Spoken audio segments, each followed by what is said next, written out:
I've made lots of mistakes as a photographer, both as an amateur photographer and as a professional photographer. I want you guys to benefit from all those mistakes that I made so that your photography is going to move forward more quickly and you won't waste time with all of these issues. I don't want you to get stuck on the things that stuck me. I don't want you to have problems that I had. So I'm going to give you the things that I think are the most important in photography. The things that are going to make a big difference to your future in photography. I wish somebody would have told me all of these things when I started. Yes, I actually sat down and counted all of my images from 1978 to 2025. I've actually shot more than 3.2 million photographs. And you would think that after shooting that many images, I would have some valuable stuff to say. That's what's in this video. I'm going to give you 25 tips that will fast track your photography. 25 things that I think are the most important to photographers. And at the end, I'm going to have some pro photography tips for those people who want to get into professional photography or are already earning some money from photography. These things again would have made my career so much more easy and I would have gotten to where I am today much more quickly. The first thing is to have fun. This stuff needs to be fun. It needs to be enjoyable. Otherwise, you're not going to pursue it very long. Shoot the things that make you happy. Shoot the things that you're interested in. Shoot the things that you love. And that way your job will never seem like a job. The second thing is that knowledge beats gear every time. The more knowledge you've got, the less gear you need. The more knowledge you've got, the more problem solving you can do. Photography's got a lot to do with solving problems. But the more knowledge you have, the more learning you've done, the more experience you have, the better the results are going to be. No question. Gear is going to help you a little bit, but not nearly as much as actually learning. So buy books, don't buy camera gear. Do seminars, don't buy camera gear. Learn from YouTube, don't buy camera gear. Find a photography mentor, don't buy camera gear. Now there's a saying in photography that a good photograph is a simple photograph, or a simple photograph is a good photograph, whichever way you look at it. And I subscribe to this point of view, in most cases. There's a generalization obviously, but generally I try to keep my images as simple as possible. I shoot mostly people, so I try to keep those people at the forefront of that image, of that composition.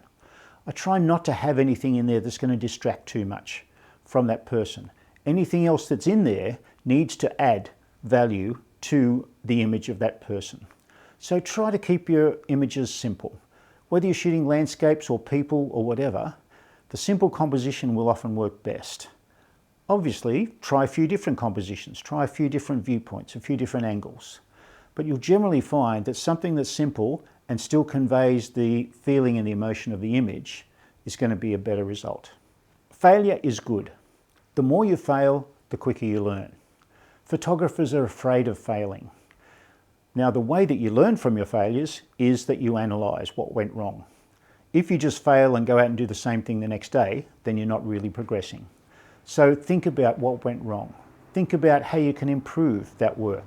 Think about how you can upscale that image and create a better result. Think about what caused that failure. Think about what's wrong with the image. Think about how you can improve it. This is how you get to be a better photographer. I've seen images from photographers who are very technically brilliant.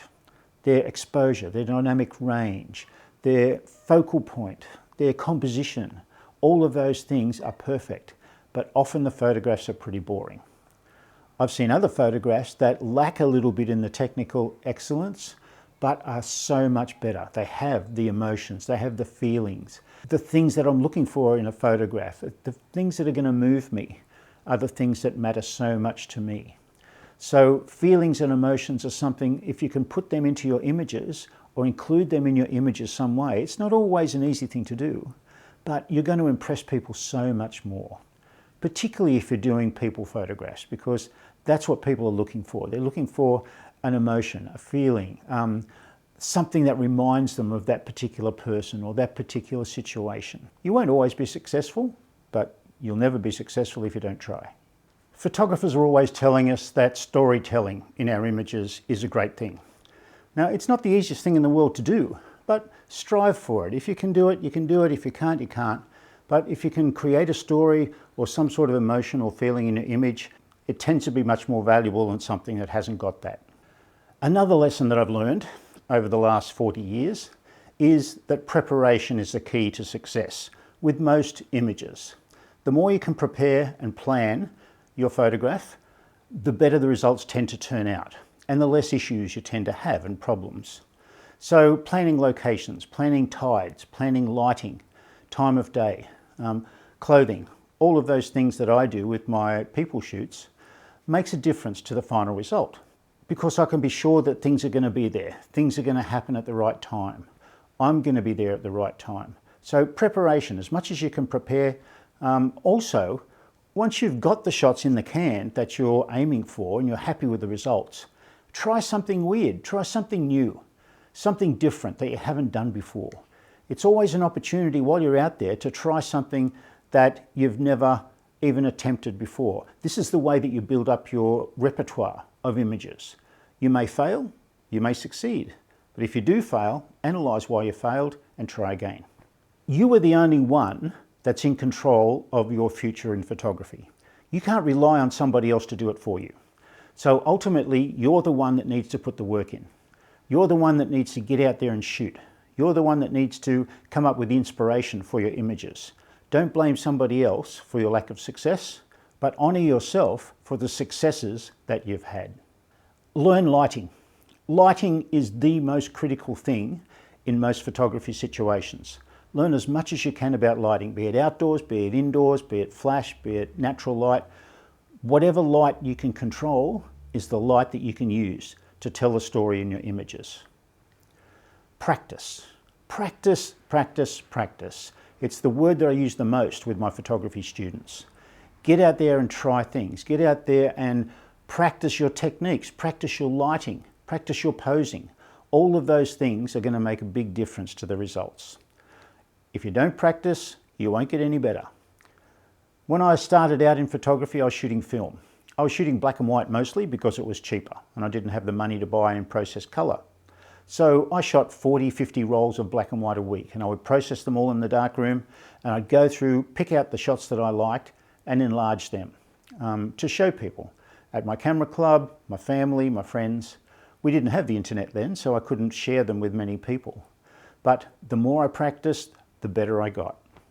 And I still practice. I do test shoots all the time.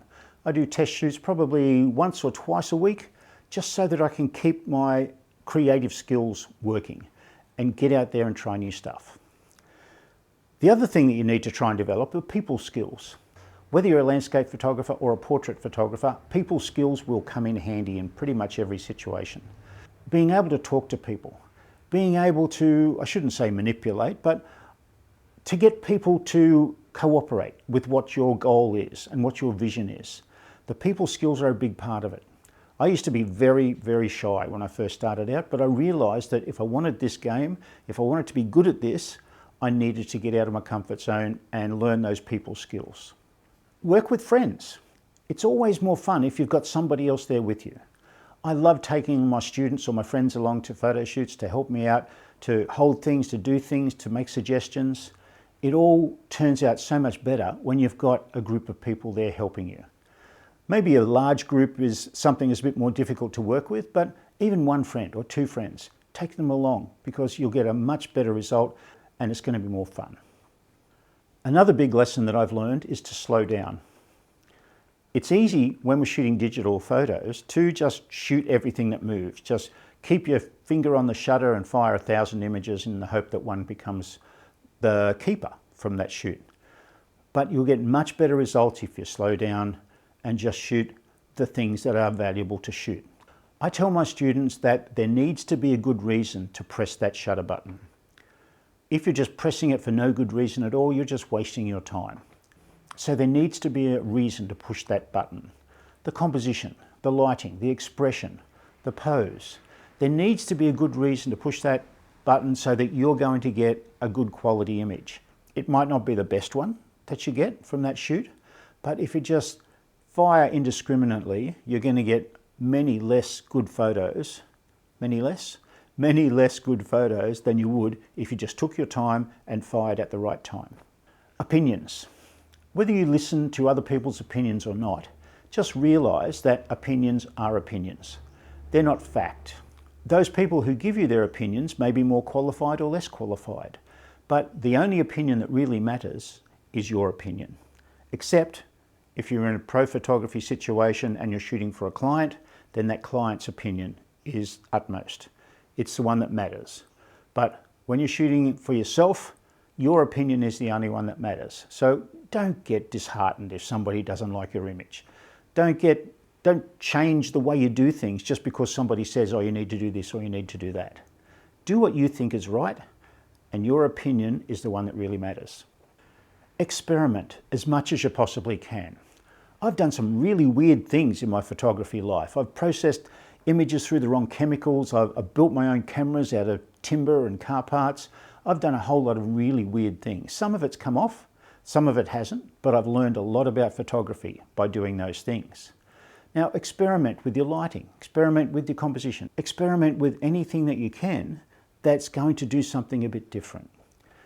There are a lot of things in photography that have already been done. It's very difficult to come up with a totally original idea. But if you experiment, you play around with things, you'll increase your repertoire of available images. You'll increase the possibilities that you have in your head for every single job that you do. And it will make you a better photographer. And on that point, try to extend that comfort zone all the time. Every shoot you do, try to expand that comfort zone into areas that you wouldn't normally go into. Think about trying things that you previously would not even think about because you're a little bit scared or you're a little bit worried about how things will turn out. It's only a photograph. So extend that comfort zone every time with people, with your landscape, with various equipment that you use. Try different things as much as you can, because the bigger that comfort zone is, the more possibilities you have. When you get the opportunity to teach photography to someone, give it a go. There's an old Japanese saying that says, if you want to learn, teach. And that means that if you're going to teach somebody, you need to have the knowledge there to be able to impart that to somebody else. So you tend to research, you tend to learn more, you tend to experiment and make sure that what you're going to teach those people is true and correct. So the more I teach my photography classes and my photography students, the more I learn. I learn every day that I do a class, because these people are there sucking up all that information that I'm giving them, and I need to make sure that what I'm giving them is true and correct. Strive for perfection, but be comfortable with amazing. Every time I go out to do a photo shoot, I want to get a fantastic image that I've never shot before that everyone's going to be amazed with. It doesn't always happen. It very rarely happens. In fact, I don't think it's ever happened. But at least if I aim for that point, I know that my results are going to be pretty close to it. Whereas if I aim for average, then my standard is probably going to be a little bit below average. So aim for the highest possible result you can get, and then you'll produce images that people will be amazed with. Get inspired. Find inspiration wherever you can. I get inspiration from music videos, I get inspiration from TV shows, from movies, from magazines and books. Even walking around, just in the environment, I'll come up with an idea that I think might make a good image. I've got books and books full of ideas that I want to try, that I haven't gotten around to yet. But unless I write it down, I'm not going to remember it. You've got a phone with you all the time, so make notes on your phone. Have an inspiration page on your notes that you can jot down all of these ideas, and when the time comes, you can do them. I had an idea for an image about 10 or 12 years ago, and last year I had the chance to do that image, or to try that image out. And I tried it out and it worked perfectly. I've got to expand on that now to make something that's a little bit better, but if I hadn't had that idea written down, I never would have gotten to it.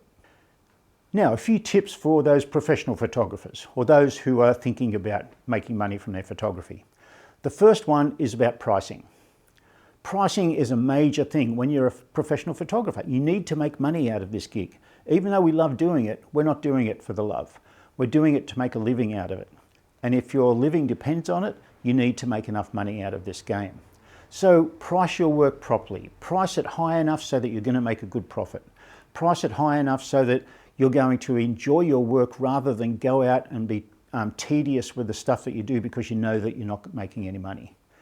Look up pricing guides, whatever you want, but make sure that you're making enough money. The first thing that I tell my students, my professional photography students, is to think of a price and double it. And that's your starting point. Because a lot of times people aren't interested in how much you charge. I know it's hard to understand, but people are not always interested in what you charge. They're interested in you doing the work because you're the personality, you've got the talent, you're the photographer that they want to get the results that they're after. The second thing is try to look at your images from your client's point of view. You need to try and find out what they want as a final result before you actually do the shoot. If you find out as much as possible about what they're looking to get as a final result, you can plan, you can shoot, you can process to give them exactly what they're looking for. Rather than you go out and do what you think looks impressive to everybody, think about what your client wants and get what they want rather than what you want. Do personal projects. Even though I earn my living as a photographer 7 days a week, I still fit in personal projects that I need to shoot, just so that I can keep my creative juices going. I can try new techniques. I can play around with various things. I can use some of these images for social media because often I can't use my clients' images for social media. I'm predominantly a boudoir photographer, so my clients aren't interested in having their images on the internet.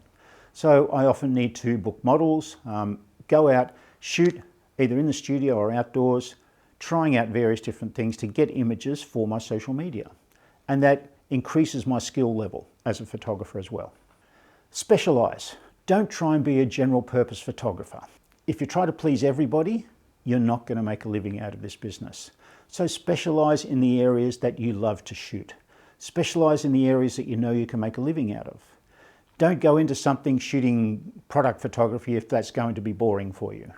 You love photography, so you should be doing the stuff that you love to do and making money out of it. The more you specialize, the more you get a name for doing that particular style of photography, the more clients will tend to come to you.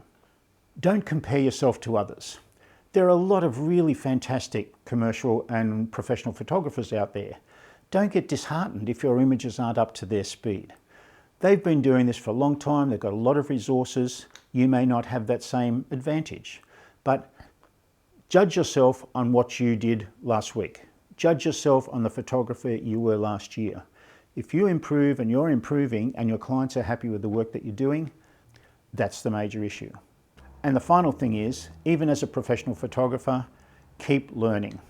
Learn as much as you can about everything. Learn lighting, learn composition, learn posing, all of those things. Learn post-production, learn technical skills, IT. The more information you have, the more stuff you have in your head, the better the results you're going to get and the more successful you will tend to be.